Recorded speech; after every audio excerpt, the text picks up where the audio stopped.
कृषि मंत्री चंद्र कुमार ने प्रस्तावित यूसीसी को लेकर अपनी राय का इजहार किया है। चंद्र कुमार ने इसे फिजूल की कवायद बताया है। शाहपुर में पत्रकारों ने जब उनसे इस विषय में सवाल पूछा तो उन्होंने कहा कि हमारा देश विभिन्न धर्मों, जातियों और रीति रिवाजों को मानने वाला देश है और हर व्यक्ति को अपने रीति रिवाजों के अनुसार जीवन जीने की आजादी है। उन्होंने कहा कि यूसीसी जैसे विषय लाकर भाजपा असल मुद्दों से जनता का ध्यान भटकाना चाहती है। चंद्र कुमार ने हिमाचल को चंडीगढ़ में 7.19% हिस्सा दिए जाने और हिमाचल के डैम्स पर बनने वाली बिजली का पूरा हक दिए जाने की मांग का समर्थन भी किया। चंद्र कुमार शाहपुर में यहां पर बने नए अत्याधुनिक थाने का उद्घाटन करने के लिए आए हुए थे। खास कार्यक्रम था, मुख्यमंत्री खुद आने वाले थे, क्या कहना चाहेंगे? वो नहीं आ पाए लेकिन फिर भी कार्यक्रम जो वो संपन्न हुआ है। देखिए, ऐसा है कि अभी आदरणीय मुख्यमंत्री जी ने आप सभी को संबोधित किया है, क्योंकि मौसम अनुकूल ना होने के कारण जो भी फ्लाइटें जो थी वो जो चंडीगढ़ से आई वो सारी की सारी जो है या तो वापस हो गई या कैंसिल हो गई। और उन्हें फ़्लाइट में आना था और 9:30 बजे जहाँ पहुँचना था और फ्लाइट की कैंसिलेशन की वजह से वो नहीं आ सके, इसलिए ऑनलाइन ही उन्होंने जो है वो जनता को संबोधित किया है। आपकी प्रेस और मीडिया वालों को भी उन्होंने संबोधित किया है। जी। और जहाँ काफ़ी लोग उनका इंतज़ार कर रहे थे और वो अगर जहाँ वो लोगों के समक्ष होते तो और भी अच्छा होता और जहाँ के लोगों की जो समस्या है उसके बारे में पूरी जानकारी होती। परंतु जो हमारा तो वेदर है और उसकी वजह से, क्योंकि आज सारे हिमाचल प्रदेश में नहीं सारे भारतवर्ष में ही जो है बरसात का माहौल है और विजिबिलिटी बहुत कम है, इसलिए रिस्क लेना जो है वो ठीक नहीं है, इसलिए आज फ्लाइटें जो है सारी कैंसिल।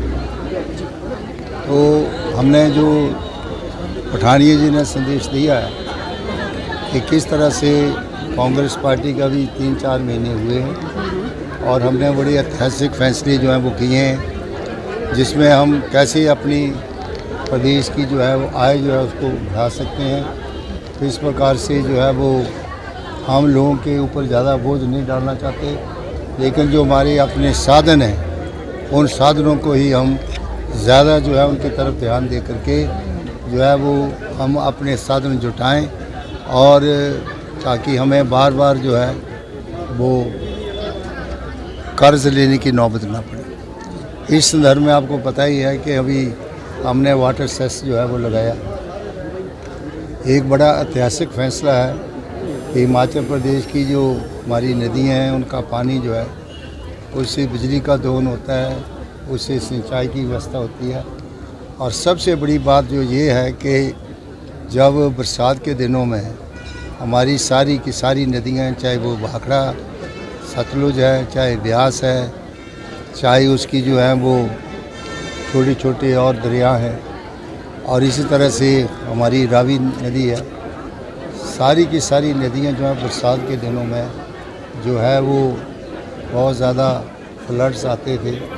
गुरदासपुर से लेकर के और होशियारपुर तक पंजाब का किसान जो है वो कंधे के ऊपर कस्सी रख करके जो है वो धुसियाँ बनाता था और सारे पंजाब में इन दिनों किसान धुसियाँ बनाने में लगे रहते थे। आज जो है वो फलानी धुस्सी जो है वो लीक कर गई, आज जलंधर की धुस्सी टूट गई, आज जो है वो हमारे किसी गुरदासपुर की धुस्सी चली गई। और जब ये डैम बने उस वक्त हम सब लोग पंजाब में थे। भाखड़ा डैम जब बना तो पंडित जवाहरलाल नेहरू जी ने उसका शिलान्यास रखा। उस वक्त के पंजाब के हमारे मुख्यमंत्री प्रताप सिंह चारों होते थे और उस वक्त पंडित जवाहर जी ने कहा कि ये मॉडर्न इंडिया के मॉडर्न टेम्पल्स हैं और सारी की सारी पंजाब और उसके बाद बना हरियाणा और आगे तक राजस्थान की मिट्टी जो है वो सरसब्ज हुई, सिंचाई की व्यवस्था हुई, बाढ़ों के ऊपर नियंत्रण हुआ और जितना हमारा ब्यास का डाउन स्ट्रीम एरिया है, सतलुज का डाउन स्ट्रीम एरिया है, रावी का डाउन स्ट्रीम एरिया है, वो सारे एरिया जो हैं वो उनको चैनलाइज किया गया और पंजाब जो है वो एक तरक्की की तरफ गया, खुशहाली की तरफ। और इन डैमों के बनने से हमारे लाखों लोग बेघर हुए, हमारी ज़मीनें डूबी और ख़ास करके पौंग डैम के बनने से लधून बेसिन जो सबसे फर्टाइल बेसिन था, जिसमें सिंचाई व्यवस्था भरपूर थी, अनाज बहुत होता था और 1 लाख से 1.5 लाख परिवार उजड़े और उस वक्त एग्रीमेंट में कहा गया कि इनको हम राजस्थान में सेटल करेंगे। आज राजस्थान सरकार जो है वो हमें कोऑपरेट नहीं करती, बहुत से लोग जो हैं वो बेचारे बेघर हुए। गुजरात और इसी तरह से भाखड़े के ऑस्ट्री जो थे, उस वक्त पंजाब ने वायदा किया कि हम इनको सेटल करेंगे अम्बाला डिस्ट्रिक्ट में, उनके साथ भी वैसा हुआ। ज़मीनें हमारी डूबी और लोग हमारे बेघर हुए, उसके एवज में हमें कुछ भी नहीं मिला। आज 1966 में जो रीऑर्गेनाइजेशन हुई, उसमें बहुत से जो पंजाब के पहाड़ी इलाके थे, जिसमें ज़िला कांगड़ा था, लाहौर एंड स्पीति था, सोलन था और शिमला था, वो सारे एरिया जो है वो उस यूटी के साथ, हिमाचल के साथ उन्हें लगा दिया गया। और उस वक्त हमारी जो जनसंख्या है और एरिया के हिसाब से हमारा शेयर जो था वो 7.19% बनता था और हमें कुछ नहीं मिला उसकी एवरेज में। और इस तरह से जो भी बड़े बड़े डैम बने, पौंग डैम से हमें ना तो बिजली मिलती है, ना सिंचाई की व्यवस्था, पानी मिलता है। और उस एग्रीमेंट में जो पौंग डैम का एग्रीमेंट बना, उसमें पानी जो है वो राजस्थान को गया और बिजली जो है वो पंजाब को चली गई, उसमें हमें कोई हिस्सा नहीं मिला। हमारी अब मांग ये है कि जो रीऑर्गेनाइजेशन एक्ट ऑफ 1966 बना, उस ऑर्गेनाइजेशन एक्ट के तहत हमें जो है वो 7.198% हिस्सा जो है 1960 से पहले जो डैम बने हैं बिजली का और 1960 के बाद जो डैम बने हैं उसमें भी बिजली का हमें हक जो है वो मिलना चाहिए। सर, शानन प्रोजेक्ट को लेकर क्या स्टैंड है सरकार का? शानन प्रोजेक्ट ऐसा था कि शानन प्रोजेक्ट का एग्रीमेंट जो है वो राजा मंडी के साथ हुआ और उस वक्त ब्रिटिशर्स की हुकूमत, अंग्रेज़ों की हुकूमत, और 90 साल के बाद के एग्रीमेंट में जो है वो रखा गया कि 90 साल के बाद ये जो प्रोजेक्ट है वो वापस मंडी, राजा मंडी को जाए।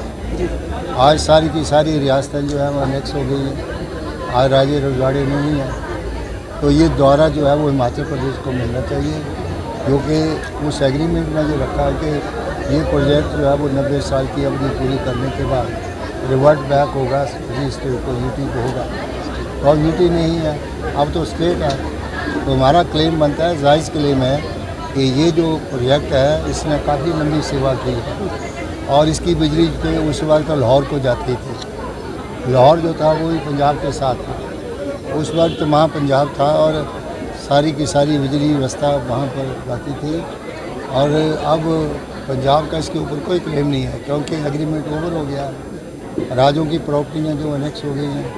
अब ये हिमाचल प्रदेश का हिस्सा है, जिसको कि बड़े प्यार से, शांति से पंजाब को जो है वो हिमाचल प्रदेश को देना चाहिए। सेंटर जो है बहुत सारी चीज़ों पे कटौती कर रहा है और इसको लेकर जो कहीं ना कहीं समर्थन शांता कुमार ने भी दिया है। कहा है कि 90 के दशक में जो उन्होंने फैसला लिया था, आज वही फैसला सुखविंदर सिंह सुक्खू लेने जा रहे हैं, उसको लेकर आप क्या कहना चाहेंगे सर? देखिए, ये जो 7.19% का जो शेयर है, उसके लिए समय के ऊपर सभी जो मुख्यमंत्री हैं उन्होंने इसको बात को उठाया है, लेकिन व्यापक तौर से जो है वो बीच में ये मसला जो है वो अड़ गया, क्योंकि पंजाब में उग्रवाद था। उस वक्त सेंट्रल सरकार से जो है वो हमारे मसले हल हो सकते थे, लेकिन उस वक्त हालात तो अच्छे नहीं थे।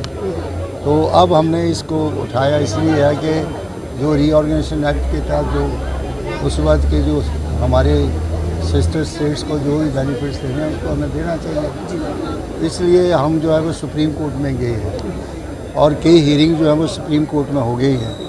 अब दूसरी हीयरिंग जो है बड़ी जल्दी आने वाली है, उसमें कुछ स्टेटें एग्री कर गई हैं, जैसे हरियाणा है, दिल्ली है, BBMP है, वो अपना हिस्सा देने को तैयार हैं कि जो हमारा शेयर बनेगा हम देंगे।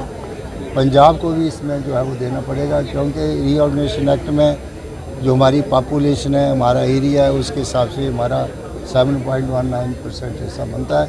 और इसको हम राजनीतिक तौर पर डिप्लोमेटिक तरीके से भी और हम सुप्रीम कोर्ट में भी इसका केस देंगे। लोकतंत्र प्रहरी एक्ट को लेकर सर राज्यपाल ने 2 सवाल पूछे हैं सरकार से, क्या कहना चाहेंगे सर? सवाल मुझे लगता है कि किस एक्ट में? लोकतंत्र प्रहरी एक्ट जो था उसको जो जिस तरह से रद्द करने के लिए जो अपील विधेयक बिल लाया गया था और सरकार की ओर से जो राज्यपाल के पास है अभी, ये अब मैंने तो पूरा एक्ट पढ़ा नहीं कि लोक प्रहरी एक्ट क्या है। लोकतंत्र प्रहरी एक्ट जो इमरजेंसी के दौरान जो है जो लोग अच्छा जिनको जो है दिया उन्होंने कौन सी लड़ाई लड़ी थी भाई? ये हालात होते हैं देश में जब इमरजेंसी कब लगाई जाती है, जब लॉ एंड ऑर्डर व्यवस्था जो है वो ठीक नहीं चलती। कोई उसके ऊपर जो है कोई डिक्टेटरशिप तो हुई नहीं, उसके जब इमरजेंसी लगाई थी तो उस वक्त देश के हालात जो थे वो ठीक नहीं थे और जो अपोजिशन पार्टी ने थी उन्होंने लोगों को भड़काया, जगह जगह के ऊपर जो है वो बिहार में दंगे फसाद शुरू हुए। इसलिए आखिर में जो है वो श्रीमती इंदिरा गांधी को जो है वो इसको एक्ट जो इम्प्लीमेंट किया गया। उस बाद विरोधी पार्टियां जो है वो एकजुट होकर के तोड़ फोड़ का जो तरीका अपना रही थी, तो कुछ लोगों को जेल में जाना पड़ा, तो लोग परमानेंट जेल में तो नहीं थे, किसी को एक दिन के बाद छोड़ दिया। 1977 में हमारे लोग भी जेल गए थे, क्या उनको भी वजीफा लगना चाहिए? तो मेरा मतलब कहने का है कि ये एक ढोंग है कि जो इमरजेंसी के टाइम में जो लोग जेल गए उनको जो है वो पैसे मिलेंगे। शांता कुमार को मिल रही है पेंशन, ये बड़ी बुरी बात है। आप प्रजातंत्र में रहते हैं, प्रजातंत्र में विरोध भी होता है और प्रजातंत्र तभी चलता है कि जब अपोजिशन भी हो और रूलिंग पार्टी भी हो, विरोधाभास चलता रहता है। नीतियों के ऊपर कई बार जलसे जुलूस भी होते हैं, जो नीतियाँ ठीक नहीं होती। कांग्रेस पार्टी ने जो आर्थिक प्रोग्राम दिए उसमें उनको बहुत से आर्थिक प्रोग्रामों में बहुत सी अड़चनें हैं। जब 1972 का एक्ट बना, मुजाहिरे और मालिकों की आपस में बड़ी तशद्दुद हुई, उस वक्त भी सरकार ने बड़े प्यार से इस मसले को सुलझाया है। जब लैंड रिफॉर्म्स हुए और लैंड सीलिंग एक्ट बना तब भी विरोध हुआ। ये जनसंघ के लोग जो हैं वो सुप्रीम कोर्ट में गए, 1972 के एक्ट में भी सुप्रीम कोर्ट में गए। तो मेरा मतलब कहने का है कि जब भी आर्थिक और सामाजिक परिवर्तन होता है तो हर एक विरोधी पक्ष जो है वो कोर्ट्स के दरवाजे भी खड़खड़ाता है, पार्लियामेंट में भी जाता है, कानून का विरोध भी करता है। तो इस प्रकार का ये एक्ट जो है ये तो फजूल का एक्ट है, इसको तो बिल्कुल बंद करना चाहिए। यूसीसी और जहाँ तक यूसीसी की बात है, ये हिंदुस्तान एक ऐसा देश है जिसमें पता ही कितनी जातियाँ हैं, कितने धर्म हैं, कितना रीति रिवाज हैं। तो जो हमारे कोडिफाइड रूल्स हैं, जैसे इंडियन पीनल कोड है, क्रिमिनल प्रोसीजर कोड है, सिविल प्रोसीजर कोड है, ये कोडिफाइड रूल्स हैं, ये सभी के ऊपर लागू होते हैं। लेकिन कुछ हमारे ऐसे भी रीति रिवाज हैं जो कोडिफाइड हुए हैं, जैसे ट्राइबल के अपने कानून हैं, पोलेंड्री है, मोनोगोमी है। इस प्रकार के कई रूल्स जो हैं वो हमारी कोडिफिकेशन में हैं, जो हम ट्राइबल के अलग से रूल हैं। कुछ लोग जो हैं वो हिंदुओं में भी, आपको पता है कि कार्ड मैरिज होती है सरदारों में, तो क्या आप इसको जो है वो यूनिफॉर्म जो एक्ट आपको है सिविल कोड जो एक्ट बना है, क्या आप इसको बैन कर देंगे? तो ये multi language multi religious country है, इसमें हर एक आदमी को आज़ादी है अपने धर्म की व्यवस्था के अनुसार अपना काम करे। तो ये फजूल के पंगे लेने वाली बात है। Thank you. और इसमें हम जो है वो इसका भाजपा के एक नेता ने कहा था कि 2024 के लोकसभा चुनावों के बाद प्रदेश में मुख्यमंत्री उनको कहना कि ये जो आप पुलाव बना रहे हैं ना, जो सोच रहे कि पुलाव जो है वो बनाते रहो, इसी में आप खुश रहो, तो आप कहना कि अब वो बारी आने वाली नहीं है। अभी आपको 5 साल जो है वो विरोध में बैठ कर के जो है वो अपनी बात को रखना पड़ेगा। सरकार बदलने वाली नहीं है। आए राम गए राम का दौर अब जाने वाला है, चला भी गया है।